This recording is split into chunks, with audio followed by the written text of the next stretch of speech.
우리은행 대표님을 강연을 듣도록 하겠습니다. 감사합니다. 안녕하십니까. 작년에 이어서 또 이렇게 초대받아서 이렇게 좀 발표를 할 수 있는 거에 굉장히 큰 영광이라고 생각을 하고 있고요. 마스크를 일단은 뭐 아까 소개해주신 대로 일단 특히 작년에 드린 제언과 비교를 해서 지금 장기적 전망이랑 어떤 단기적인 제언과 어떤 트렌드 같은 것들을 한번 살펴보는 그런 시간을 갖도록 하겠습니다. 뭐 너무나 잘 아시겠지만 올해는 테라루나 이후에 어마어마하게 폭락을 하고 있는 상황입니다. 디지털 시장 전체가 굉장히 이제 폭락을 하고 있고요. 굉장히 이제 큰 역할을 담당하던 C5 업체라고 하는데 일종의 이제 은행이랑 비슷한 대부업 같은 것들을 영위하던 그런 회사들이 전부 파산하는 그런 사태가 올해 일어났습니다. 과정을 조금만 자세히 들여다보면은 어떤 그림이냐면은 금리가 올라가면서 이제 크립토 VC들이 크립토 토큰이나 어떤 코인들에 주로 투자하는 VC들이 굉장히 많이 생겼습니다. 그런 데들이 이제 알트코인들을 제일 이제 어떻게 보면 가치가 불안하고 변동성이 큰 소위 전문용어로 이제 잡코인이라고 하는 이제 그런 코인들을 자금 회수를 목적으로 이제 매도를 하면서 알트코인들이 이제 하락이 되고요. 알트코인 중에서 이제 낙폭이 컸던 이제 루나가 이제 알트코인 중에 하나인데 이제 루나가 폭락을 했고, 근데 이제 이게 되게 재밌는 게 테라 UST라는 스테이블 코인의 담보 자산은 US 달러도 아니고 다른 크립토 자산도 아니고 뭐 국채도 아니고 담보 자산 자체가 이 루나라는 알트코인이었는데 이제 루나가 폭락하면서 UST의 테라 스테이블 코인의 담보 가치가 증발을 하게 됐고요. 근데 50조 정도 되는 규모가 증발을 하다 보니까 가상시장 전체에 있는 결제 통화량 자체가 증발해 버렸습니다. 거래소를 운영하면 항상 볼 수 있는 것들인데요. 이제 코인 가격이랑 거래량들은 결제 통화가 얼만큼 이 안에 파킹되어 있는지 굉장히 정비례하게 나타납니다. 그러니까 예를 들면은 우리 거래소에 원화가 500억이 들어와 있을 때랑 1000억이 들어와 있을 때랑 1조가 들어와 있을 때랑 거래량과 가격에 있어서 굉장히 이제 밀접한 상관관계를 지금까지 보여왔다는 거죠. 근데 이제 결제 통화량이 증발되면서 거기다가 이제 UST에 투자한 테라에 투자했던 수많은 이제 헤지펀드들 단지 이제 꼭 크립토뿐만 아니라 아주 그냥 데어링한 그런 헤지펀드들 같은 경우는 그리고 이제 수많은 스타트업들도 마찬가지입니다.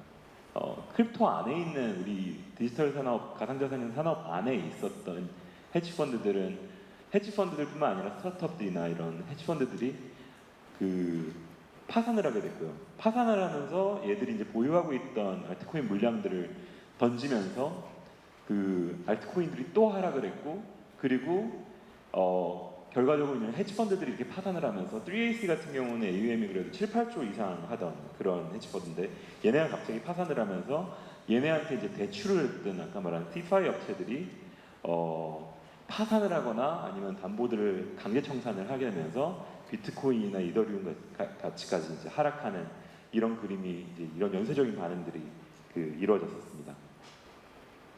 자, 이게 이제 저희 배경인데 일단 작년에 제가 이런 제안을 일단 드렸었습니다.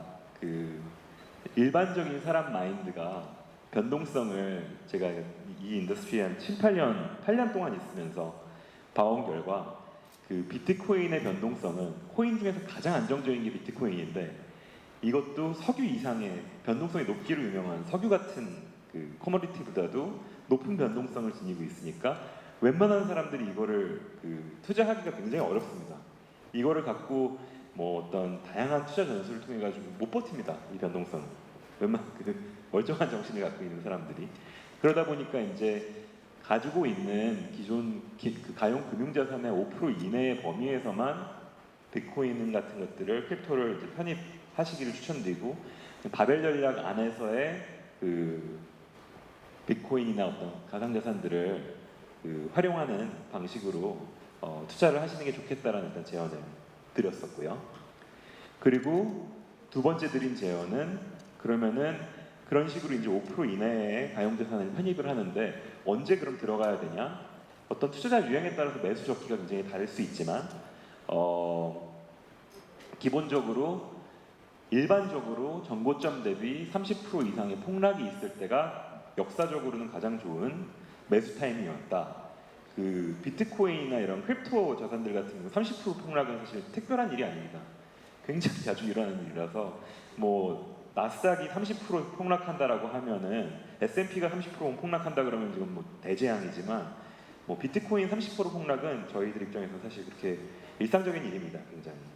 근데 이제 또 두 번째로 이제 뭐 첨언으로 드린 게 내 투자 유형을 좀 잘 파악해야 된다. 내가 장기 투자자면은 매도 목표가를 정하고 장기 보유하는 걸 추천을 하고 퀀트 투자자들은 시장 비효율이 아직까지 있을 땐 이걸 최대한 빨리 익스플로이트 해야 된다.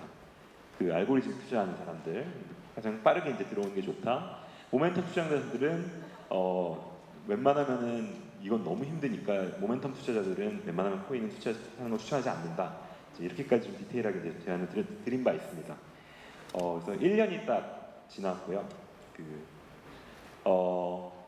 그러면은 과연 이게 유효한지 결국은 이게 바벨 투자를 하든 저점에서 들어간다는 개념 자체가 이제 코인이라는 게 이제 펀더멘탈이라는 게 존재할 때만 가능한 건데 과연 그러면은 이 펀더멘탈들이 아주 유효한지 이제 그걸 따져보는 게 작년에 드렸던 제언이 아직도 유효한지에 대해서 알아볼 수 있는 그런 질문 해야 되는 질문인 것 같습니다. 기본적으로 크게는 코인의 펀더멘탈을 구성한 내러티브는 결국은 크게 세 개가 있는데요. 하나가 이제 디지털금이고 두 번째가 이제 대한금융 시스템으로서의 대한금융 시스템을 돌리는 연료이자 그 안에 네이티브 커런시로서의 이제 펀더멘탈이 있고요. 그리고 이제 세 번째로는 뭐 요즘 뭐 NFT 나오면서 얘기도 많은데 어쨌든 디지털 경제에 구조적으로 기축통화 역할을 뭐 비트코인이라든지 이런 크립토 커런시들이 할 수밖에 없다. 이제 이런 것들이 이제 크게 이제 세 가지의 펀더멘탈인데 이제 이거 각각들이 이제 그럼 왜 그런 펀더멘탈이 근데 이게 사실은 펀더멘탈이라는 건 지금까지 정의된 펀더멘탈들 같은 경우 명확한 효용이 있거나 아니면 이제 현금 흐름이 렌트나 일드나 뭐 아니면은 디비던드 그러니까 배당 같은 어떤 현금 흐름이 발생하는 거를 기반으로 이제 아니면은 뭐 석유라든지 에너지 자원들의 명확한 효용 같은 것들 구리라든지 이런 것들이 이제 보통 펀더멘탈을 얘기했는데 이제 코인 같은 경우가는 그래서 이제 그런 전통적인 개념에서 펀더멘탈이 없다라고 사람들이 생각을 했는데 그럼에도 불구하고 이제 펀더멘탈이 이런 세 가지 펀더멘탈에 크게 요약될 수 있는 이유가 첫 번째로 봤을 때 이게 큰 대전제가 현금 흐름만이 유일한 가치를 지닌다라는 어떤 그런 대전제가 흔들리고 있는 외부 장변화가 있었다고 제가 설명을 드렸습니다. 일단 첫 번째로는 유동성 팽창, 통화를 너무 무제한적으로 찍어내면서 내러티브 기반의 시장 가치와 펀더멘탈 기반의 내재 가치 간의 간극이 과도하게 벌어지는 현상. 그 다음에 정치 경제적, 지정학적 이제 불안정을 통해 가지고 기본적으로 갖고 있던 자유주의, 글로벌 자유주의 체제가 도전받고 있으면서 이제 금융 시스템에 대한 대한 금융 시스템에 대한 지정학적인 리스크에 대해서 중립적인 대한 금융 시스템에 대한 수요가 생기고 있다. 그리고 이제 세 번째로는 어쨌든 디지털이 세상을 잡아먹고 있다. 기본적으로 그리고 뭐 메타버스, NFT 이런 얘기하는 것도 결국은 기본적으로 어떻게 보면은 크립토 커뮤니티에서 얘기하던 거의 어떤 익스텐션인 건데 그냥 사이버 공개 공통체들이 만들어지고 있다는 점. 이제 이런 부분들이 우리가 이제 크게 이 내러티브를 뒷받침하는 어떤 대전제 이제 환경의 이제 변화인데요. 지금 상황을 딱 봤을 때 첫 번째 이제 디지털 금을 뒷받침하고 있는 통화를 무제한적으로 팽창하고 실물 경제와 금융 경제와의 간극이 벌어지고 있는 상황에서 금보다 비대칭적인 수익을 만들어낼 수 있는 대체 투자 자산으로서의 비트코인이라는 이 아규먼트는 지금 금리를 높이게 되면서 이 내러티브는 굉장히 좀 약화가 되고 된 그런 상황이고요. 과연 이게 그러면 과연 디지털 금으로 자리 잡을 것이냐 아니면 또 다른 그냥 그 위험 자산이냐에 대한 질문은 조금 더 기다려봐야 되는 그런 상황. 이거는 이제 사람들이 여기서 이제 퀘스천 마크를 그러니까 질문을 이제 하기 시작하는 의문을 제기하기 시작하는 그런 그 페이즈라고 생각을 하는데, 근데 대한 금융 시스템으로서의 니즈라든지 아니면은 디지털 경제의 기축 통화로서의 코인은 이 내러티브랑 이 펀더멘탈은 사실 아직까지 유효합니다. 자, 그러면은 이 펀더멘탈 자체가 아무리 금리를 올리는 환경이 있다라고 하더라도 펀더멘탈 자체가 아직 유효하다라고 가정을 했을 때, 그러면은 아까 두 번째 드린 제언에서 이제 팔로우한 것처럼 과연 그러면은 저점은 언제인가? 그러면은 과연 저점은 언제인가? 근데 저점을 찾기에는 결국은 이제 수급을 봐야 되는데요. 일단은 수요를 보겠습니다. 수요는 지금 그 폭삭 망한 없어진 그런 상황입니다. 기본적으로 금융위기랑 이제 코로나 이후에 엄청나게 10년 동안 10몇 년 동안 무제한적인 그 유동성을 그 공급을 시키고 있는 트렌드가 지나고 이제 올해부터 유동성 축소가 시작되면서 위험 자산에 대한 수요가 급감하고 있습니다. 특히 위험 자산 중에서도 가장 위험 자산이라고 여겨지는 디지털 자산에 대한 수요는 가장 많이 증발했다라고 일단 볼 수 있을 것 같고요. 그러면은 이제 수요 측면에서 봤을 때는 우리가 해야 되는 질문은 이 수요 대위축이 언제 끝날 것인가라는 것입니다. 그러면 결국은 금리를 언제까지 올릴 수 있을지가 언제가 수요 회복이 근본적으로 될 수 있을지에 대해서 우리가 파악해야 되는 가장 핵심적인 인자인 것 같고요. 결국은 금리 올리는 거는 뭐 워낙 교과서에서 나오고 페드 맨데이트에서 나온 것처럼 그냥 핵심은 결국은 고용과 인플레인데요. 그러면 이제 과연 지금 이제 고용이 엄청나게 다른 리세션이랑 다르게 이번 침체 같은 경우는 그 고용 지표가 되게 좋아지고 있습니다. 성장 지표는 굉장히 안 좋아지고 있는데 고용 지표는 지금 좋아지는 그런 상황들이 지난 몇 달 동안 우리가 그 지표로 확인할 수 있었던 거였죠. 근데 그러면은 전통적인 경제처럼, 물론 저는 지금 아무래도 그 부채 비율이 전 세계 경제가 워낙 높다 보니까, 그리고 이거는 좀 일시적인 거라고 개인적인 뷰는 그렇게 갖고 있기는 한데, 어쨌든 뭐 그 전통적인 경제학적 관점에서 봤을 때 고용이 개선되었으니까 과연이 이제 고용이 개선되면서 이제 사람들의 가처분 소득이 또 올라가면서 경기 침체가 끝날 것이다. 아니면은 그런 것인지, 아니면은 지금 이렇게 고용이 좋아지는 게 이제 코로나 지원금 때문에, 코로나 머니, 헬리콥터 머니 때문에 이제 일하기를 포기했던 사람들이 이제 다시 일터로 나오게 되면서 보여지는 그런 일시적인 현상인 것인지, 그거에 대해서는 잘 팔로우할 필요가 있을 것 같고요.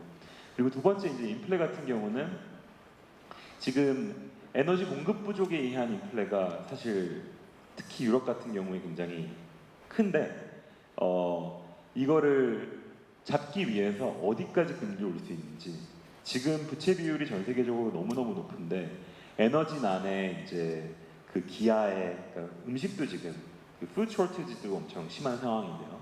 예.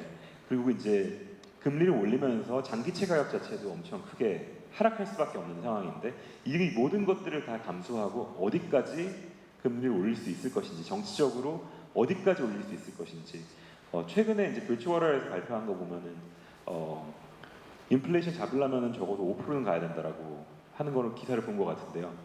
그 기준금리가 5%까지는 가야 된다는 기사를 본 것 같은데, 그렇게 되면 S&P가 한 20%는 빠질 것 같다, 이런 헤드라인을 제가 본 적이 있는 것 같습니다.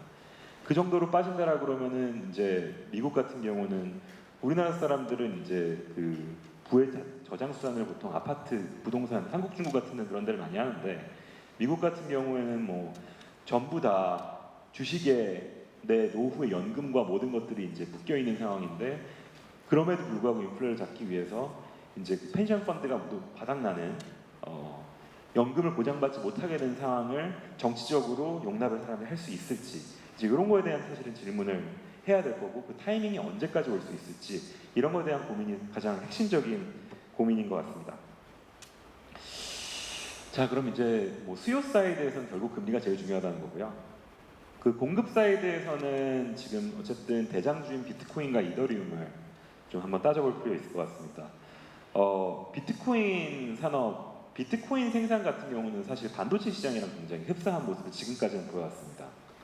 그 반도체 시장은 보통 어떤 식으로 이제 수급 사이클이 생기냐면은 이제 치킨 게임들을 합니다. 물론 최근에는 반도체 슈퍼 사이클이라고 해가지고 그 사이클을 피해 왔었는데 그 사실은 POW라는 비트코인 작업 증명하는 비트코인 생산하는 방식, 비트코인 원장이 비트코인이라는 그 회계 장부를 감사하는 그런 생산 방식 자체가 그 필요한 것들도 기본적으로 그 칩들이고요. 반도체들이랑 그냥 똑같다고 보시면 됩니다.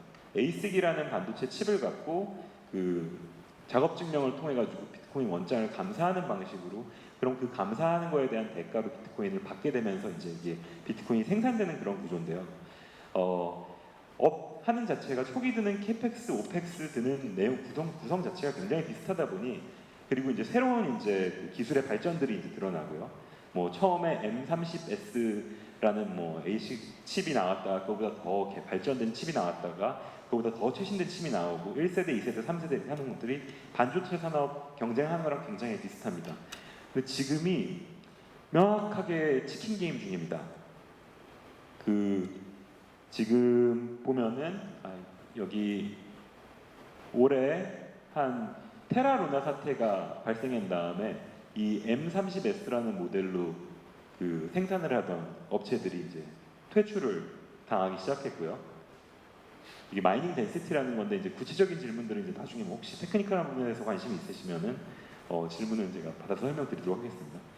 그리고 이제 가장 최근에 나오기 전까지 가장 최신 모델이었던 이 S19 프로라는 그 채굴기 모델을 사용하는 이제 채굴 업자들이 그 한계 그 지점에 이제 다달랐고요. 그러면서 이제 비트코인 얘들이 이제 보통 이렇게 엄청 매도 성향이 높으면서 이제 셀링을 하면서 버티고 있는데 이제 얘들이 그 퇴출이 되고 있는 게 보여지고요. 그리고 아마 이제 이게 가장 최신에 나온 그 가장 최신 채굴기인데요. 얘들이 지금 살아남을 수 있는 것 같은데 만약에 지금 가격도 최근에 폭락한 것들 보면은 얘들도 지금 그 가장 최신 그러니까 어떻게 보면은 채굴업에서는 삼성전자와 같은 그 메모리 칩에 삼성전자와 같은 포지셔닝을 갖고 있는 업체들도 마이너스를 엄청나게 내는 상황이 그 돌에 지금 한 걸로 지금 추정이 됩니다. 이런 것들을 봤을 때 지금까지와 같다고 하면은 지금 이제 공급 같은 경우는 어떻게 보면은 그 지금이 공급이 많이 되고 있는 형태고 이 다음에 다시 공급이 좀 타이트해진다. 그런 사이클이 이제 기대된다라고 이제 저희가 유출할 수 있을 것 같고요. 그리고 이제 최근 이더리움 같은 경우는 이제 이 머지라는 어떤 큰 업그레이드가 있었다라는 게 이제 뉴스에 많이 보도가 됐는데 이거는 쉽게 말하면 어떤 거냐면은 그 원장을 감사하는 방식이 이더리움 원장을 감사하는 방식에 대한 큰 변화를 그 수반한 어떤 업그레이드입니다. 그 기존까지는 비트코인이랑 동일한 방식으로 유사한 방식으로 작업 증명이라는 방식을 통해 가지고 이제 그 원장을 감사를 했었는데 지금부터 이제 지분 증명이라는 방식으로 이제 그거를 변환시키는 게 이제 핵심 골자인데요. 이게 변환이 되면서 그 이더의 그 신규 공급량이 지금까지는 연평균 한 4% 정도 이제 신규가 공급이 됐었는데 최소로 봤을 때 한 연간 한 마이너스 1% 정도로 디플레이셔너리한 그런 공급이 줄어들 걸로 이제 일단 예상이 지금 됩니다. 조금 더 구체적으로 말씀드리면은 지금까지는 일반적으로 이제 하루에 이제 신규 발행되는 발행량이 보통 그 14,000개 정도 신규가 발행이 됐었고요. 하루에 지금까지는 이더리움이 근데 그 머지로 이제 전환된 그러니까 지금부터는 하루에 한 1,600개 정도 이더가 이제 신규 발행되는 형태로 이제 신규 발행량이 줄어들었습니다. 신규 발행량이 줄어든 상황에서 그 일 소각량은 그대로인데요.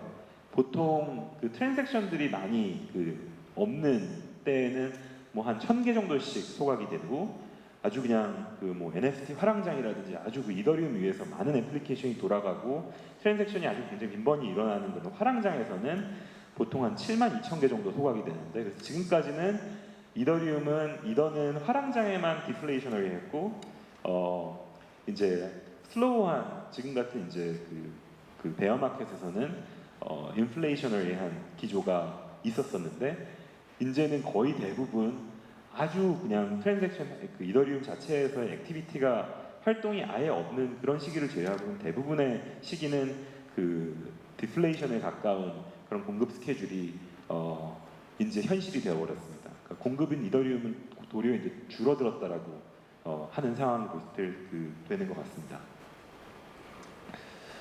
네. 일단 그래서 뭐 수급 상황에서 봤을 때는 이제 지금이 어떻게 보면은 공급 쪽에서는 지금 거의 지금 바닥에 가깝다. 하지만 수요가 완전히 폭락을 한 상황인데 그럼 이 수요 이 저점이 언제 어디까지 갈 것인지가 저점을 잡는 데에는 가장 중요한 그런 고려 포인트다라고 이제 생각을 하시면 될 것 같습니다. 그리고 이제 그 주요 트렌드에 대해서 좀 설명을 좀 드리려고 합니다. 이게 조금 아이러니하게 들리실 수 있지만 굉장히 명확하게 드러나는 요즘 최근 가상자산 시장의 트렌드는 안전 큰 금융시장에서 안전자산을 선호하는 성향이 금리 인상기를 통하면서 강해지는 것처럼 가상자산 시장 안에서도 안전한 가상자산을 선호하는 현상이 지금 대두되고 있습니다. 보통 안전한 가상자산이라고 한다면은 비트코인이나 보통 스테이블 코인 같은 비트코인, 이더리움 같은 대장주라든지 아니면은 안전한 스테이블 코인의 시가총액이 집중되는 그런 현상을 말씀드릴 수 있습니다. 가상자산 개수는 계속 지속적으로 증가하고 있는데 1년 전이랑 비교했을 때 보시면 알겠지만 USDT랑 USDC로 대변되는 안전한 스테이블 코인들의 비중은 4.5%에서 12%까지 거의 뭐 7.5 퍼센티지 포인트 증가했고요. 그리고 이더리움이랑 비트코인의 시총 안에서 비율은 그대로 유지되고 있습니다. 즉 스테이블 코인이 비트코인 시총 내에서 점유율을 알트코인의 좀 소규모 알트코인들의 시총을 지금 뺏어가는 현상이 지금 올해 보인 명확한 그런 현상입니다. 그럼 스테이블 코인이 굉장히 큰 트렌드이자 키워드라고 말씀을 드릴 수가 있을 것 같은데 스테이블 코인 안에서도 테라 사태 이후에 특히 테라와 같은 알고리즘 기반의 스테이블 코인들에서 온전히 버파가 담보되는 스테이블 코인으로 지금 수요가 집중되고 있습니다. 스테이블 코인이라고 하는 게 굉장히 이렇게 좀 영어 표현, 국어 표현을 어떻게 할지 모르겠는데 테라 사태 이후에 굉장히 좀 더티한 단어가 좀 된 게 요즘 현실이긴 한데요. 사실 스테이블 코인이라고 다 똑같은 건 아닙니다.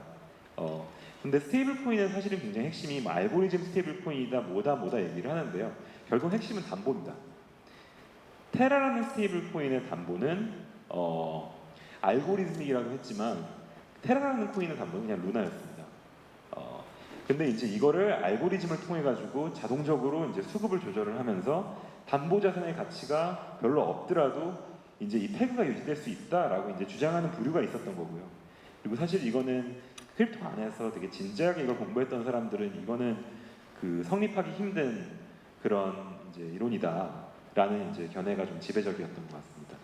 그리고 그 외에 이제 담보 기반으로 이제 담보가 확실하게 이제 제공되는 그러니까 내가 갖고 있는 스테이블 코인보다 더 큰 신용을 갖고 있는 자산에 담보를 기반으로 가치를 패깅시키는 스테이블 코인이 그 다음 종류의 이제 스테이블 코인인데 이 안에서도 가상자산을 담보하는 스테이블 코인이 있고 버파를 담보하는 스테이블 코인이 있습니다. 가상자산을 담보하는 스테이블 코인 같은 경우는 가장 대표적인 예가 다이라는 그런 코인인데요. 이건 이제 이더리움을 담보로 하고 있고 근데 이더리움이 변동성이 크다 보니까 담보 비율이 120%입니다. 그러니까 쉽게 말해서 이건 over collateralized 되어 있는 그런 스테이블 코인이고요. over collateralized 되어 있기 때문에 지금까지는 태그가 크게 깨진 적이 없는데요. 그런데 이제 명확한 한계가 뭐냐면은 이더리움의 시총만큼만 클 수 있습니다. 성장의 한계가 있다는 뜻이죠. 근데 반면에 이제 버파를 담보로 하는 그런 스테이블 코인들이 현금성 자산을 담보로 활용하는 그런 자산들이 있고 지금 이쪽으로 그 코인의 어떤 코인 시장 내에서 그 수요가 계속 몰리고 있는 상황이고 여기 대표적인 것이 이제 USDT, 테더라고 하는 USDT랑 그 서클에서 발행하는 그 서클 코인베이스 등 이제 미국에서 발행하는 USDC라는 코인들이 이제 이 가장 대표적인 순수 버파 담보를 한 스테이블 코인에 해당합니다.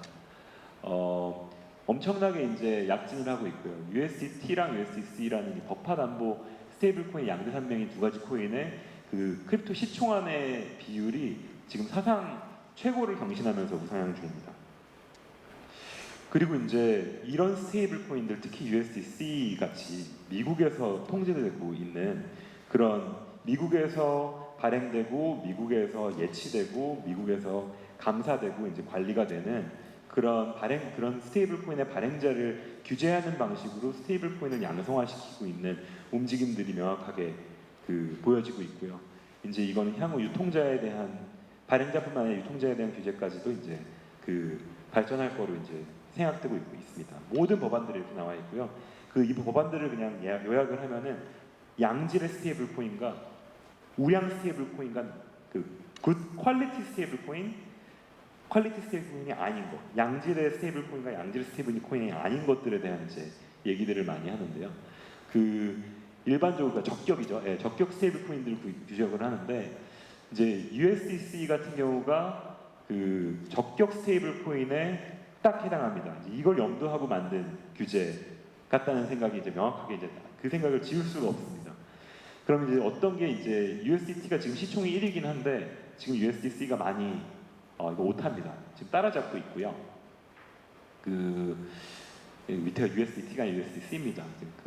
되게 맹렬하게 이제 추격을 하고 있고 이제 USDC랑 USDT를 비교를 해보자면은 기본적으로 이제 담보 자체가 USDC 같은 건 100% 현금 아니면 현금성 자산으로 이제 백킹이 돼 있고 그런 반면에 USDT 같은 거는 80% 정도가 현금 및 현금성 자산입니다. 나머지 20% 같은 경우는 채권, CB, 펀드, 토큰 자산들로 이제 좀 위험 자산에 투자가 되어 있는 상태고요. 그리고 이제 감사 주기가 USDC 같은 경우는 법안에 나와 있는 것처럼 매월 감사가 되고 있습니다. 매달 감사가 되고 있고요. 근데 이제 USDT 같은 경우는 비정기적으로 감사를 하고 있고 그리고 이 커스터디를 USDC는 미국 은행에서 하고 있고 USDT는 이태리 은행에서 하고 있습니다. 그리고 이제 규제 현황 같은 경우가 상환이 100% 안 될 경우에 라이센스를 못 받게 됩니다. 이제 조만간 라이센스가 나오게 되어 있습니다. 그리고 이제 영국이랑 미국에서는 이제 라이센스제가 사실상 도입이 조만간 될 거로 보여지고요. 유럽 같은 경우는 아직 미카가 통과를 하진 않았는데 나와 있는 법안에 보면은 다수 관할에서 전자화폐로 정의될 것으로 예상됩니다. 반면에 이제 USDT 같은 경우는 살짝 불투명한 상황이긴 합니다. 규제 상황이. 그래서 이것도 굉장히 큰 트렌드고요. 그럼 결국은 BTC라든지 이런 이더라든지 이런 가상자산 투자에 관심은 있으나 올해 이제 새로 드리는 제안은 이겁니다. 비트코인이나 이더리움 같은데 투자에 관심은 있으나 지금 당장 투자하는 것이 망설여지는 게 되게 당연하다고 생각을 합니다. 왜냐하면은 지금 저점인지 아닌지 금리 상황, 그러니까 수요를 좀 관망할 필요가 있다는 뜻이죠. 그러면은 그게 만약에 망설여진다면은 어느 정도 내가 코인에다가 디플로이 하고 싶은 그런 자산을 USDC 같은 양질의 스테이블 코인에다가 구매를 해서 일종의 이제 달러랑 달러 가격을 추종하는 달러 가격에 100% 1대1 패깅되는 달러의 엑스포저를 조금 두어놓고 거기다가 이제 이게 예치 이율이 좀 높습니다. 그러니까 일종의 보면은 좀 저희가 볼 때는 그러니까 특히 이제 코인 안에 있는 데서는 이게 가장 우량 채권이라고 보시면 되는데요. 근데 우량 채권들의 일들을 즐길 수 있는 상품들이 존재합니다. 저희 고팍스에서도 존재하고요. 그런 데에다가 넣으면서 이제 일들을 지급받으면서 이제 적절하게 이제 코인을 담을 수 있는 그런 투자 시기를 기다리는 것이 좀 현명한 방법이 아닐까라고 조심스럽게 제안을 올립니다. 네, 이상입니다. 감사합니다. 네, 반갑습니다. 멋진 사실험의 이두입니다. 반갑습니다. 저는 오늘 NFT에 대해서 이야기를 해보도록 하겠습니다. 사실 NFT는 좀 갑자기 작년 말부터 등장을 했죠. 그리고 이게 등장을 너무 화려하게 했습니다. 전 세계적으로 진짜 화려하게 등장을 했고 이건 한국도 예외는 아니었고요. 그래서 외국에서는 뭐 NFT가 뭔지도 잘 모르겠는데 NFT 하나에 막 4억씩 하고 5억씩 하고 그리고 한국에서도 막 몇천만 원씩 하는 케이스가 계속 발생을 했고 뭐 더 나가서 뭐 100억대도 발생을 했는데 그거는 약간 굉장히 예외적인 케이스라고 생각을 하고요. 거래가 많이 되는 케이스에서 봤을 때는 막 억대로도 많이 일어났거든요. 그래서 이게 무슨 자산이길래 사람들이 이렇게 거래를 하지?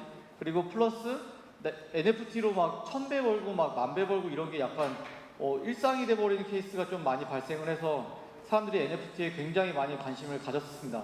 근데 그러다가 올해 5월에 아까 이준영 대표님 말씀하신 것처럼 루나 사태가 터지면서 모든 크립토 자산이 무너지면서 NFT도 같이 이렇게 빨려 들어가게 됐고요. 그래서 지금 다시 이제 NFT를 다시 어떻게 해야지 키울 수 있을까라는 얘기를 되게 많이 일어나는데 저는 그 방향에 있어서 한번 의견을 가져와 보도록 하겠습니다.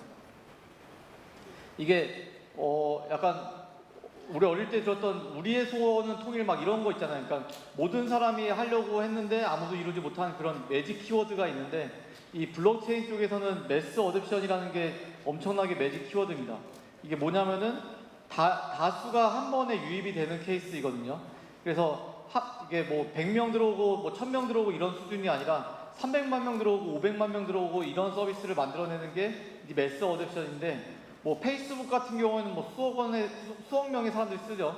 그리고 뭐 인스타그램도 엄청나게 많이 쓰이는데 블록체인 서비스에서는 그렇게 많이 쓰이는 케이스가 아직은 없습니다. 그래서 사람들이 이제 블록체인을 많이 써야지 이제 쉽게 말해서 가격이 오르는데 어떻게 해야지 이제 이 매스 어댑션이 일어날까에 대해서 얘기를 많이 했는데 저는 이 NFT가 그 출발이 되지 않을까라고 생각을 하고 있습니다. 예를 들어서 내가 1 이더를 업비트에서 죄송합니다. 고팍스로 고쳤어야 되는데 네, 1 이더를 고팍스에서 샀다라고 하자라고 이제 얘기를 하고 그런 다음에 그게 이더리움이 도대체 어떻게 생겼는데라고 이제 생각을 해볼 수 있잖아요. 내가 아까 열심히 나왔던 뭐 USDT를 사든 뭐 USDC를 사든 아니면 이더를 사든 비트를 사든 이게 실제 현실에서는 내가 물 한 병만 사더라도 이렇게 이제 눈에 보이고 아니면은 돈이라는 것도 뭐 극단적으로 지폐로 만들어서 가져다니면 눈에 보이는데 과연 이 이더리움은 뭐고 비트코인은 뭔데 내가 샀지라고 생각을 많이 할 거예요. 그래서 이게 실제로 어떻게 생긴 건데라는 얘기를 되게 많이 하거든요. 이게 이 문제를 풀지 못해서 사람들이 항상 이 얘기를 합니다. 암호화폐가 실체 없는 사기라고라는 얘기를 진짜 많이 하는데 내가 거래소에서 고팍스에서 1비트를 사도 뭘 샀는지 모르고 내가 이걸 팔아도 뭘 팔았는지 모르겠어요. 그냥 그 사이에서의 차익만 놓일 뿐 내가 사고 파는 거에 그 본질에 대해서는 관심이 많이 없거든요. 물론 기술적으로 엄청나게 완벽한 인프라를 가지고 있지만 실제로 그걸 사고 파는 사람들이 그런 걸 생각하지는 않습니다. 그래서 이런 얘기를 굉장히 많이 하는데 저는 NFT가 이것을 문제를 풀 수 있을 거라고 생각을 하고 있습니다. 그래서 우리가 이더를 사고 비트를 사고 비트코인을 사고 하는 게 실체가 없는 걸 텐데 NFT는 내가 무엇을 샀는지 확인해 볼 수 있고 그것을 보관할 수가 있고 뭐 극단적으로 집에 걸어볼 수도 있고 이렇게 여러 가지를 해볼 수가 있거든요. 요게 그냥 편하게 보면은 그냥 뭐 미국에서 뭐 그림 전시회 보는구나라고 생각을 할 수가 있는데 이게 실제로는 되게 비싼 그림이고요. 이게 비싸다는 게 뭐 사람들이 이거를 현실에서 뭐 얼마 주고 산다 이런 개념이 아니라 디지털 안에서 블록체인 위에서 거래되는 그 가격이 굉장히 비싸기 때문에 비싸다고 얘기를 하는 겁니다. 근데 실제로 내가 이더리움을 뭐 100개 산든 1000개 산든 이게 비싸다라고 표현할 수 있는 게 아무것도 없는데 NFT를 하는 사람들 사이에서는 요 그림 하나만 보면은 너 비싼 거 샀구나라는 얘기를 그냥 쉽게 할 수가 있어요. 이게 저는 NFT의 큰 힘이라고 생각을 하는데요. 눈에 보이는 실체를 끌어올리는 데까지 굉장히 많은 노력을 했으나 NFT는 그걸 되게 쉽게 풀었다라고 생각을 하고 있습니다. 이게 그냥 뭐 컨퍼런스 룸 사이에 있는 그림이라고 볼 수도 있는데 이것도 실제로 NFT 그림의 가치를 되게 높게 표현한 것 중에 하나인데 요 그림 하나는 실제로 한 3.5억 정도 합니다. 이게 말도 안 된다고 생각할 수도 있는데 이 3.5억 정도 하는 이 그림이 실제 거래가 되려면은 뭐 얼마 전에 프리즈 서울 같이 이렇게 뭐 아트페어를 했잖아요. 아트페어에서 한 것처럼 막 입금하고 이런 프로세스가 아니라 전부 블록체인 위에서 거래가 되는 그런 시스템으로 요게 거래가 되고 있습니다. 그리고 저 원숭이 사진 같은 경우 보면은 가격이 한 1.5억 정도 되는 것 같은데 이런 것들 보면은 가격이 되게 높은 상태에서 거래가 좀 활발하게 일어나거든요. 이런 거 보면은 내가 암호화폐를 샀을 때 뭐 비트코인이든 이더리움이든 아니면 뭐 다른 코인이든 샀을 때 눈에 보이지 않던 게 얘는 내가 NFT라는 것도 토큰이에요. 토큰을 샀을 때 이런 원숭이 그림이구나 아니면 뭐 다른 그림이구나 라고 생각을 할 수가 있습니다. 그래서 이게 NFT의 가장 큰 장점이고 뭐 여기다 애정을 많이 붙여요. 사람들이 이제 뭐 핸드폰 폰 케이스로 바꾼다거나 아니면 내가 하고 있는 뭐 치킨 가게 뒤에 사진으로 건다거나 이렇게 내가 산 이제 가상 자산들을 현실에서 보면서 애정을 담을 수 있는 게 NFT라고 생각을 하거든요. 바꿔 말하면 그렇게 애정이 많이 생긴 NFT는 쉽게 판매도 하지 않습니다. 내가 그림을 샀을 때 집에 걸어놓을 그림을 샀을 때 이거 한 3일 뒤에 팔아야지 이런 생각으로 집에 걸진 않고 한번 걸어놓으면 뭐 3년이고 4년이고 걸잖아요. 그러다가 가격이 올라서 이 정도는 팔아야지라는 가격이 오르면 그때서야 팔 텐데 마찬가지로 NFT도 거래소에서 일어나는 것처럼 되게 빠르게 거래가 되고 막 다양하게 거래가 되고 이런 게 아니라 한번 구입하면은 되게 그 사이클이 굉장히 깁니다. 그래서 이게 기존에 있는 이제 토큰이랑 굉장히 다른 점인데 눈에 보이는 것이 되게 현실화돼서 거래가 되고 있다라고 생각을 하고 있어요. 사실 주식만 해도 한번 소유하면은 그래도 며칠 가거나 몇 주는 가는데 토큰은 진짜 완전 슈퍼 단타도 되게 많거든요. 막 초단위로 사고 팔고 하는 케이스가 되게 오히려 그게 더 메이저일 수도 있습니다. 근데 그게 아닌 좀 더 현실의 거래와 맞는 스텝으로 하는 게 저는 NFT라고 생각을 하고 있고요. 그래서 이런 흐름에 발맞춰서 이게 인스타그램에서 발표한 사진인데 인스타그램에 내 NFT 사진을 걸어놓을 수 있는 기능이 추가가 됐습니다. 그래서 내가 온라인에서 들고 있는 가상 자산들을 내가 이 인스타그램에서 자랑을 할 수가 있는데 내가 현실에서 오프라인으로 들고 있는 뭐 비싼 차나 비싼 시계 같은 것들은 뭐 친구들한테 이렇게 자랑할 수 있어요. 나 이거 시계 얼마다 자랑을 할 수가 있는데 내가 산 이더리움 20개 내지는 비트코인 10개는 자랑하기가 좀 약간 이상하거든요. 근데 이런 것들은 여기 인스타그램이나 아니면 트위터에다가 나 이런 거 샀어라고 이제 올릴 수 있는 그런 시대가 됐습니다. 그래서 뭐 좋은 그림, 비싼 그림 있으면은 이제 뭐 걸어놓고 친구들한테 이거 내가 뭐 2천만 원 주고 산 그림이야, 뭐 1억 주고 산 그림이야 이렇게 자랑을 할 수가 있잖아요. 근데 이 모든 자랑은 실제로 오프라인에서만 일어났지 온라인에서는 한 번도 일어난 적이 없습니다. 그래서 이런 것들의 첫 시작이 NFT라고 저희는 생각을 하고 있고요. 인스타그램에 굉장히 활발하게 자신의 가상 자산을 열심히 광고를 하고 있습니다. 그래서 이런 NFT가 그냥 이게 자랑으로 끝나느냐? 사실 그거는 아니고요. 이 사진은 뉴욕에서 열린 엄청나게 큰 파티인데 이게 BAYC라는 NFT 프로젝트에서 열어준 파티거든요. 근데 이 파티를 들어갈 때 무조건 내가 NFT 한 장이 있어야지만 들어갔어요. 아까 전에 이 겁나 비싼 이 원숭이 사진, 이 3억짜리 원숭이 사진이 있는 사람만 입장이 가능했거든요. 그렇게 비싼 NFT 홀더들만, NFT 소유자만 갈 수 있었고, 근데 사실 이 파티가 재미없거나 뭐 그냥 라인업이 불충분하면은 이제 안 가고 싶을 거잖아요. 근데 엄청나게 빠방한 라인으로 사람들이 이 NFT를 갖고 싶게끔 유도를 많이 했고, 그래서 이렇게 큰 파티를 열면서 NFT 행사를 되게 많이 엽니다. 바꿔 말하면 이 NFT를 들고서야 입장할 수 있는 이제 그런 공간이 생긴 건데 이게 지금의 우리는 뭐 멤버십 제도라거나 아니면은 뭐 회원권 제도 등에 되게 유사하다라고 생각을 하고 있습니다. 그래서 회원권 같은 경우에 보면은 저도 이제 여기저기 회원권, 운동 회원권 같은 거 이제 알아보려고 찾아봤을 때 회원권을 유지하는 수많은 사람들이 있고 이거를 파는 사람들이 있고 사는 사람들이 되게 그 매니징 하는 사람들이 굉장히 많이 있잖아요.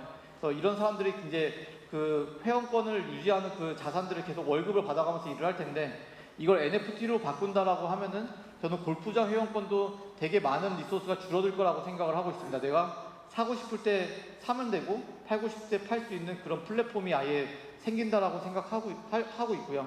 실제로 이런 멤버십 기반으로는 NFT가 굉장히 많이 활성화가 되고 있습니다. 그래서 뉴욕의 플라이피쉬라는 이제 NFT 프로젝트가 있는데 이 프로젝트는 내가 이 레스토랑을 들어갈 수 있어야지만 들어가고 싶으면 이 NFT를 들고 있어야지만 내가 들어갈 수가 있어요. 즉 진짜 맛있는 레스토랑이 있는데 요즘은 뭐 전화 빨리 하거나 치구 통해서 이제 예약 잡으면 들어갈 수 있잖아요. 근데 거기는 이 NFT를 들고 있는 사람만 이제 그 레스토랑을 들어갈 수 있게끔 세팅을 했습니다. 바꿔 말하면은 이 회원권이라는 게 원래 유지하려면 진짜 많은 노력이 들어가야 되는데 이 진짜 많은 노력이 유지되지 않고 그냥 블록체인 위에서 NFT라는 프로젝트로 돌아가는 거고, 그리고 더 재밌는 거는 이 뭐 플라이피시라는 그 레스토랑이 얼마를 벌지는 잘 모르겠어요. 근데 이 NFT로 벌어들이는 수익이 또 어마어마합니다. 그래서 기존의 이제 레스토랑 시장들이 원래 벌던 뭐 금액에서 10% 더 벌려면 엄청나게 많은 노력을 해야 되고, 와 이번 달 매출이 지난달보다 50%가 올랐어 그러면은 이거 말도 안 되는 급성장이잖아요. 근데 NFT 프로젝트를 돌리면은 이 프로젝트 자체가 엄청나게 큰 영향을 주면서 매출을 2배, 3배까지 끌어올리는 견인차 역할을 합니다.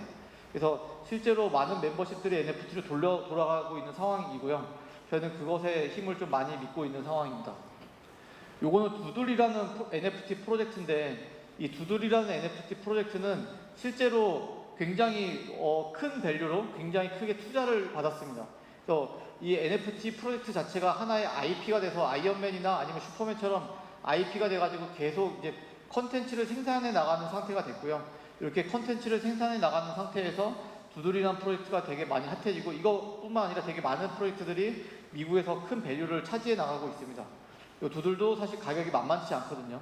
그래서 이런 거 포함해가지고 이제 글로벌리 NFT 프로젝트들은 되게 많은 관심을 받으면서 가격을 형성해 나가고 있고, 실제로 이 NFT 프로젝트들이 뭐 하루에 아니면 뭐 일주일에 2개 거래되거나 뭐 이렇게 아파트 수준으로 거래가 된다고 하면 그렇게 관심을 못 받았을 텐데, 많이 거래되면 하루에 막 진짜 몇십 개씩 거래가 되거든요. 그 높은 가격에. 그래서 이미 이거는 시장에서 어느 정도 가격을 형성하고 있다라고 이제 모두가 생각을 하고 있습니다.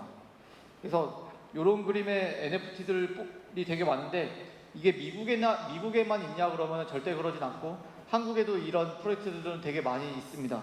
그래서 이게 NFT 파티인데, 이렇게 뭐 자기만의 사진을 걸어 놓는다거나, 이게 다 하나하나가 다 NFT 사진이거든요. 그리고 모여가지고 자기 사진을 자랑한다거나, 아니면은 뭐 이렇게 뭐 호객행위를 한다거나, 이런 되게 재밌는 이벤트를 많이 하는데요. 이런 것들을 보면은 한국에서도 NFT 열풍이 그렇게 뭐 나쁘지는 않다라고 생각을 하고 있고, 이 열풍을 키워가지고 얼마나 커질지는 아무도 모르는 거지만 지금 이런 정도의 자산 규모가 형성이 되어 있다라고 생각을 하고 있습니다. 요게 이렇게 여기에 있는 모든 사진들이 다 NFT인데, 이 사진들이 그래도 막 결코 싸지는 않아요. 사진 하나당 그래도 몇백만 원씩은 하거든요. 그래서 실제로 내가 그림을 그려서 100만 원에 팔기는 뭐 쉽진 않은데, 이런 NFT 프로젝트는 10,000개씩 찍어가지고 각자 10,000개씩 이제 팔면서 진행을 하고 있습니다. 그래서 이런 거 보면은 제가 서두에 말씀드렸던 매스 어댑션이라는 것이 점점 현실화되지 않을까라고 생각을 하고 있습니다.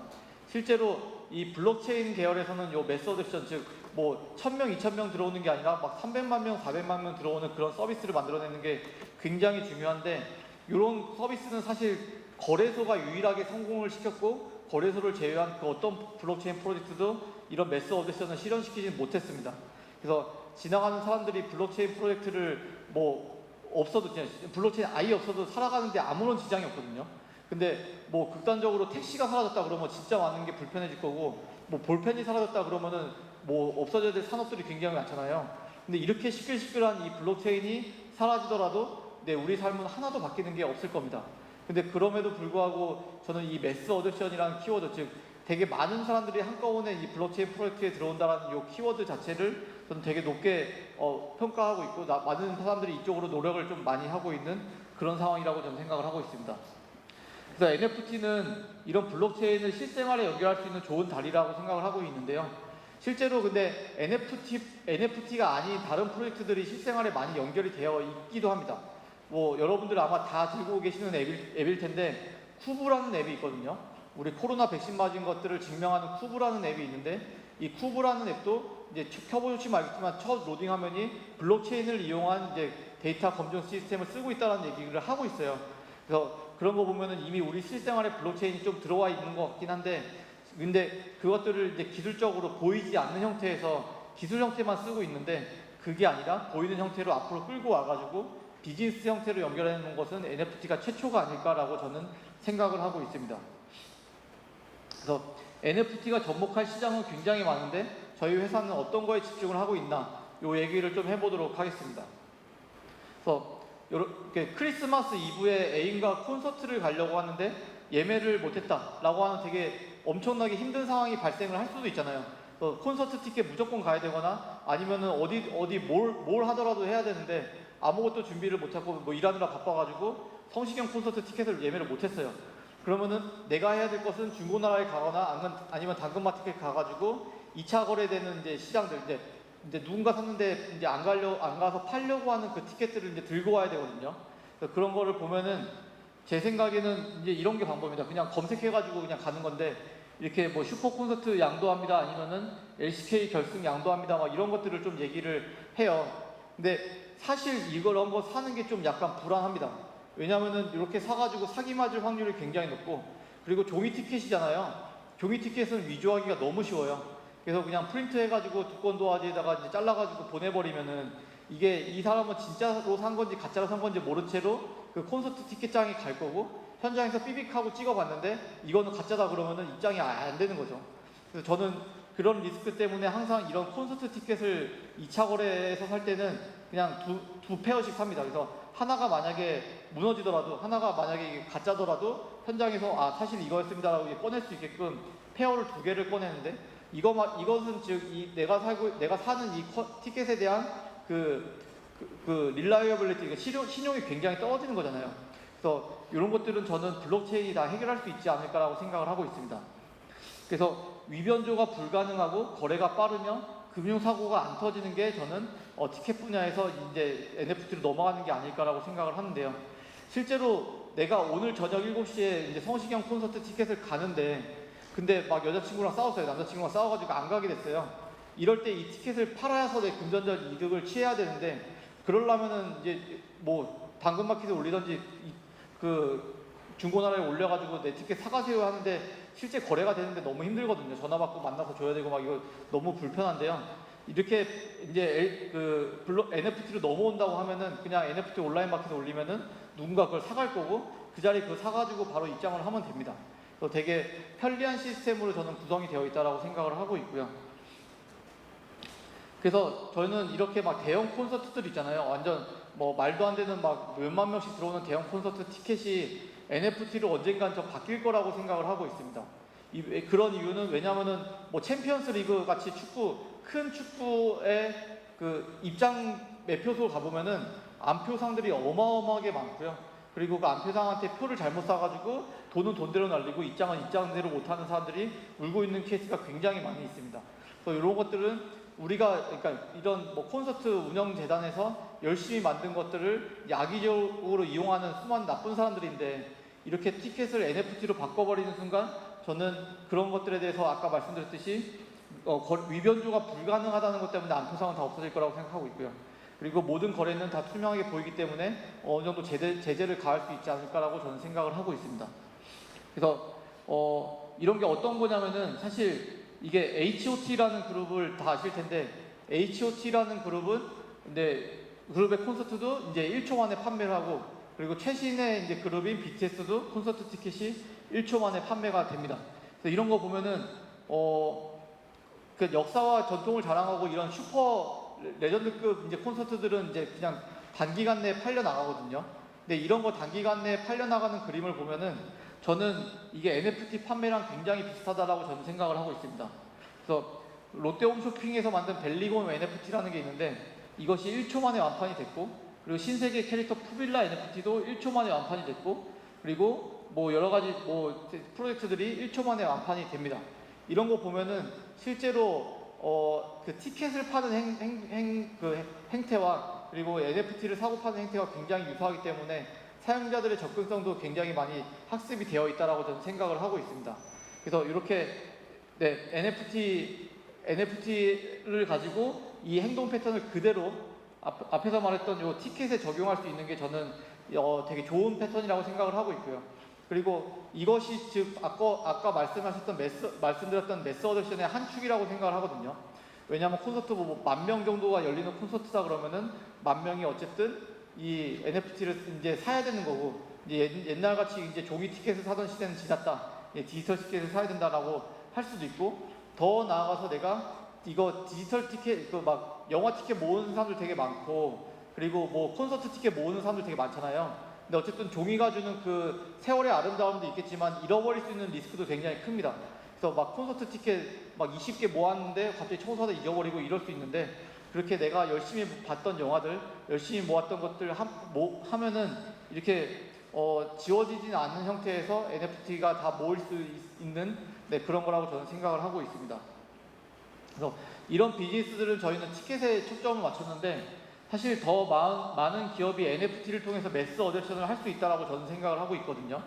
그래서 이렇게 그동안 진짜 많은 사람들이 이제 블록체인에 있는 것들을 현실에 적용하기 위해서 많은 노력을 했는데 아직 끌어올리는데 실패를 했어요. 그래서 아까 이제 이준영 대표님 말씀하신 것처럼 뭐 디파이나 이렇게 이제 금융 쪽으로, 자산 쪽으로 많이 돌았는데, 그런 거 말고 진짜 내 눈앞에 펼쳐지는 무언가의 블록체인을 적용할 때는 NFT가 저는 제일 좋다라고 생각을 하고 있습니다.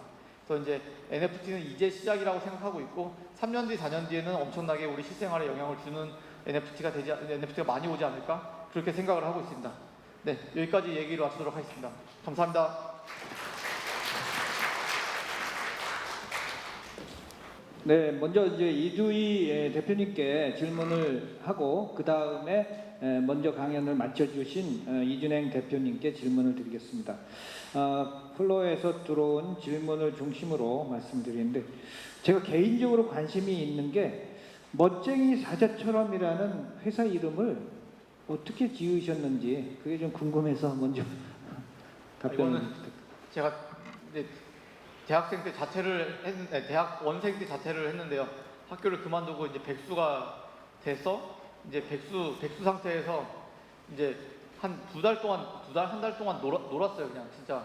근데 그러다가 이제 백수 모임을 갔는데 다들 다 백수인 이유는 따로 있겠다라는 생각이 들 정도로 진짜 약간 맥락 없이 살더라고요. 그래서 최소한 이 사람들 중에서는 제일 잘 나가야지라는 생각에 백수의 왕은 사자니까 그냥 사자를 껴서 제 마음대로 지은 이름이 이제 10년째 이러고 이제 쓰이고 있습니다. 이제 1년 하고 그만둘 줄 알았는데 이렇게 오래 하고 있습니다. 네, 알겠습니다. 질문 제대로 된 거 지금 하겠습니다. NFT 위변조가 불가능하다지만 사기 거래 위험성도 많이들 걱정을 합니다. 여기 아마 방청객 청중께서도 NFT를 투자를 하시는 분들이 얼마나 되실까 좀 의문이 가거든요. 그런데 안전하게 NFT에 투자하려면 어떤 점에 주의를 해야 하는지요? 사실 NFT는 이제 표현은 그림으로 되겠지만 뒤에는 다 디지털로 되어 있거든요. 거기에는 이제 NFT 계약 주소라는 게 있는데, 이 계약 주소를 보면 진짜인지 아닌지 확인을 할 수가 있습니다. 근데 그 진짜인지 아닌지 확인을 안 하고 그림만 보고 똑같은 NFT구나라고 생각을 해서 사버리면은 완전히 이제 진짜 사기를 당할 수 있기 때문에, 이제 뭐 믿을만한 데서는 믿을만한 거 사면 되지만 믿을만하지 않은 사이트에서는 그 계약 주소라는 걸 꼭 확인해야 되지 않나, 이렇게 생각합니다. 네, 감사하고요. 기업이 그 NFT를 발행하는 경우에 아까 말씀하신 매스 어답션이 돼야 되는데, 대중들이 많이 받아들이는 게 지금 관건인데 아직 그게 거리감이 좀 있습니다. 대중과 더 밀접하게 NFT가 성장하기 위해서는 무엇이 필요하다고 생각하는지요?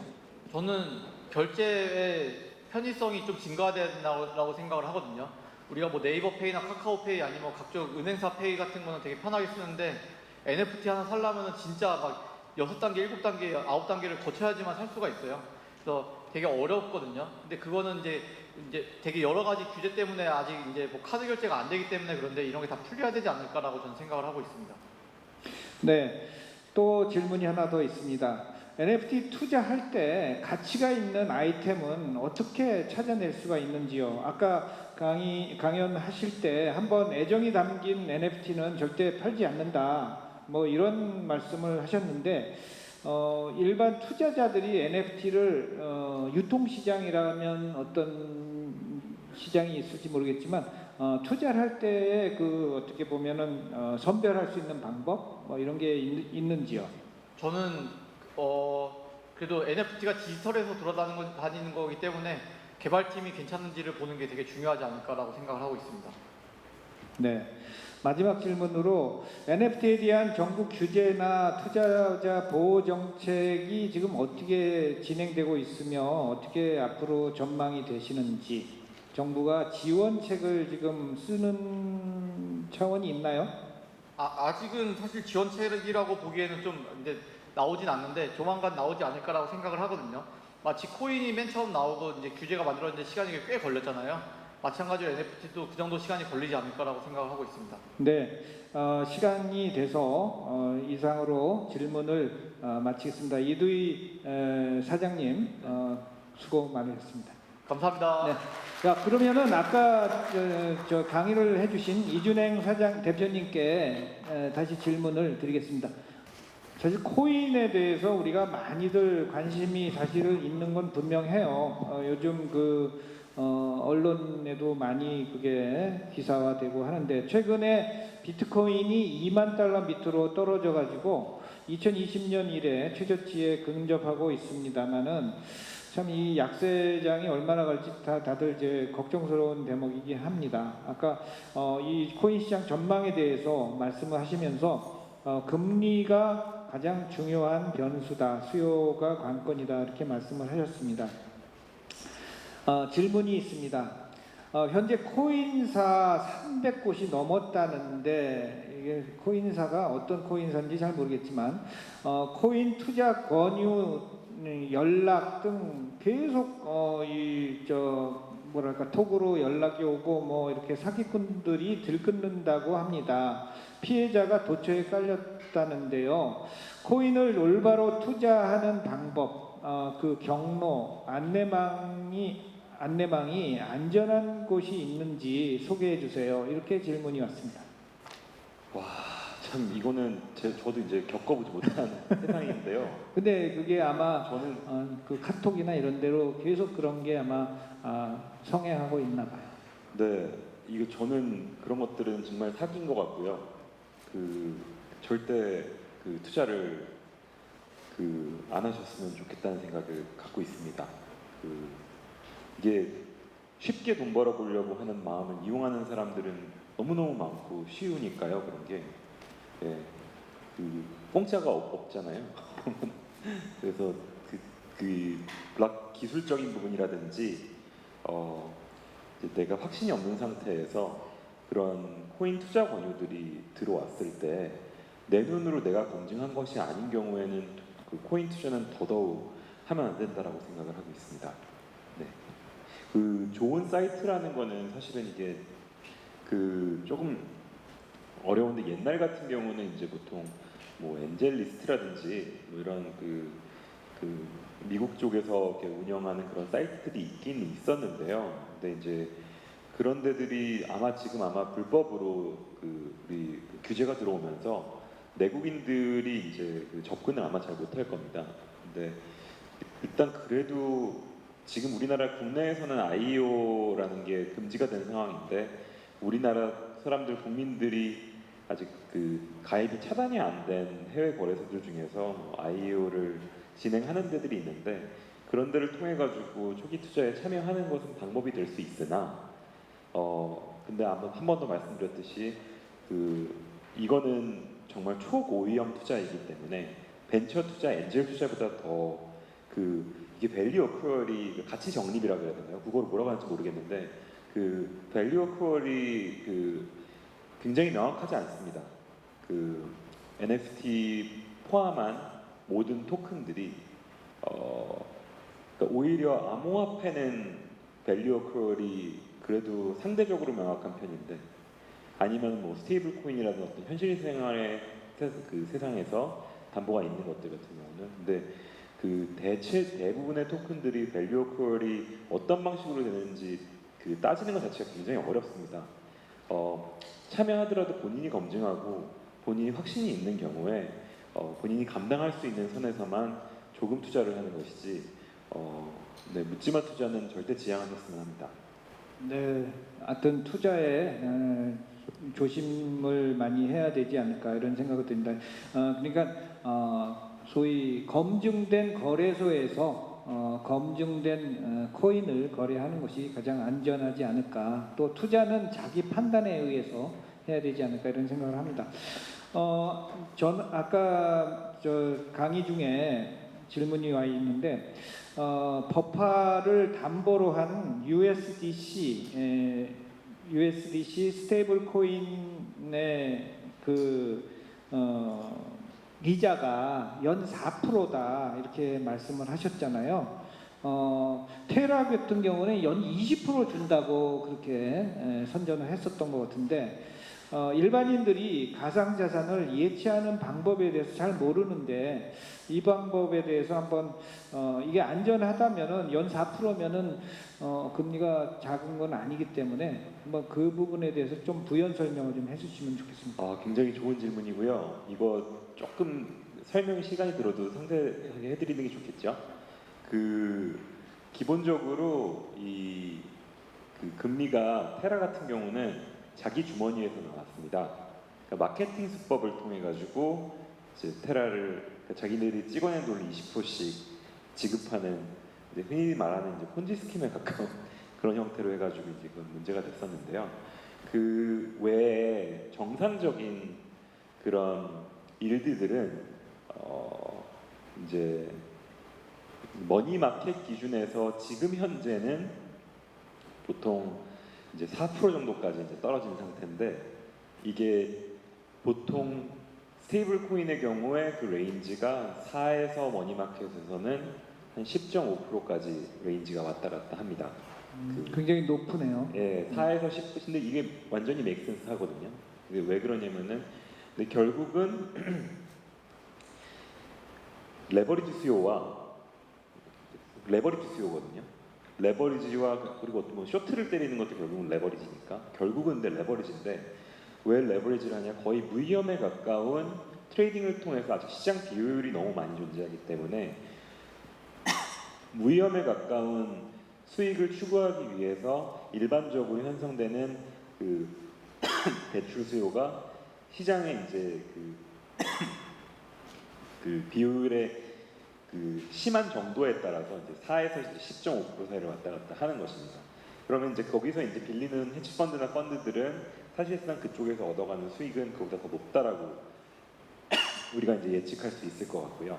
그리고 기본적으로 이제 이런 크립토 펀드들이 대부분 이제 뭐 금리를 그러니까 일반적인 뭐 JP 모건 같은 은행에서 대출하는데 한계가 있으니까 일종의 이제 크립토 머니 마켓에서 USDC를 대출하는 방식으로 이제 트레이딩하는 어떤 트루풋을 늘리는 그런 방식으로 많이 이용이 되고요. 일반적으로 그런 금리차들이 얼마 정도 어디서 나타나냐면은 그 하이 프리퀀시 트레이딩 비슷하게 이제 마켓 메이킹이나 아비트라지 트레이딩하는 그런 종류의 펀드들이 이제 하나고요. 거래소들끼리의 거래소들이 여러 가지가 있는데 그러니까 수많은 거래소들이 있는데 비트코인이라든지 이런 코인들 보내는데 이제 정산하는데 시간이 한 10분 정도 걸리기도 있고 아직 시장이 아직 완벽하게 성숙하지 않다 보니까 무위험으로 이제 아비트라지 초단타 트레이딩을 통해 가지고 얻을 수 있는 그 수익이 하나가 있고요.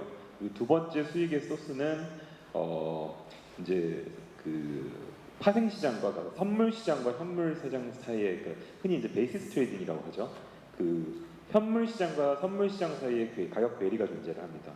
근데 그게 비중이 굉장히 큰 편입니다. 그래서 그런 트레이딩 거의 무위험 거래에 가까운 수익을 얻기 위해서 보통 레버리지를 하는 수요들이 있는데 지금은 이제 시장 자체의 레버리지 자체가 굉장히 줄어들고 거래량 자체가 많이 말라 있는 상태라서 지금은 보통 한 4% 정도대 나온 상황이고요. 보통 시장이 화랑장에는 한 10.5%까지도 올라가는 그런 트렌드가 있습니다. 기본적으로 고이율인데 사실 따지고 보면은 거기도 카운터파티가 있기 때문에 그 카운터파티의 어떤 레이팅을 따져보면은 뭐 더블 A라든지 아니면 트리플 B 플러스 정도 급으로 이제 생각이 되거든요. 거기도 금융기관이니까. 그럼 대충 그런데 발행하는 채권들의 거기서 발행하는 채권들의 이제 이자율과 얼추 비슷합니다. 그러니까 고위험 채권에 대한 이자율과 비슷하다. 네. 거기와 유사하다 이렇게 볼 수가 있겠네요. 미국 정부가 이 코인 시장에 대한 가상자산 규제를 지금 강화한다는데 어떻게 앞으로 비트코인이나 이더리움이 장기 투자적으로 투자 관점에서 전망이 어떻게 밝은 건지 아니면 이런 규제 때문에 오히려 더 위축될 건지, 정부 규제가 어떤 영향을 미칠지. 저는 굉장히 밝다고 보고 있고요. 그 스테이블 코인이라는 거를 아까 이제 육성을 하고 있다라는 이제 말씀을 드렸는데, 스테이블 코인도 퀄리티 적격 스테이블 코인들을 지금 육성을 하고 있는 기조다라고 말씀을 드렸는데, 모든 지금 나와 있는 모든 법안에서 상하원 모든 법안에서 이제 거의 공통적입니다. 뭐 CFTC가 주도하려는 법안이 있고, SEC가 주도하려는 법안이 있고, 뭐 트레저리가 주도하려는 법안이 있고, 다양한 법안들이 있는데, 모든 법안에서 공통적인 거는 적격 스테이블 코인을 밀어주자입니다.